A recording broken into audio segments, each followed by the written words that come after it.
4 مساطيل ساكنين مدرمان الجماعة ديل في ردمين صغار، روضة مدرسة سجن إلزامية عنبر، وقتهم كله بس قاعدين سوا. اليوم ديك في واحد منهم كان شارب له سيجارة، قام قال لهم والله يا شباب أنا جاتني فكرة، نحن الأربعة دي الأول واحد مننا بعد يموت يخط له في قبره 4 مليار، بعد الناس تمشي من القبر تحفر حفرة جنب راسه تخط له أي واحد يخط له 4 مليار، ومن رميت المليار ده كده تاني ما تحبش يدك. أكيد طبعا الجماعة وافقوا، وبعد فترة جاوا الفكرة دي ذاته حقت القروش دي توفى أهله دفنوا، دي صحبانه الثلاثة ديل بدوا يرجعوا له القروش. الأول جرمه في الحفرة 4 مليار، الثاني جرمه في الحفرة 4 مليار، الثالث طلع شيك من جيبه باع 4 مليار رماه في الحفرة، وديل قاعد له ساكت ججم راس الميت كده وقال له ما تنسى الليلة تصرف الشيك ده بالهنا وتتعشى بشكشوكة.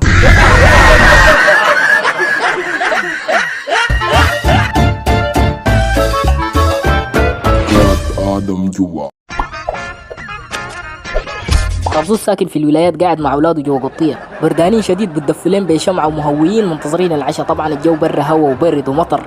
بعد شويه العشاء جهز، عصيده دخن عسل سمن يا زول العشاء ملوك بس، والتيس اتفك من الزريبه جاب طب في الباب وبكورك. على ابو قال لواحد من اولاده يا عيال عليكم الله، واحد منكم يقوم يمشي يربط التيس ده في الزريبه.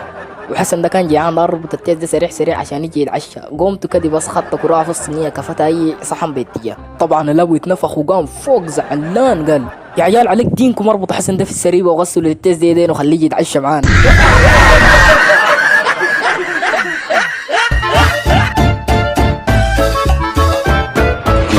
آدم جوا.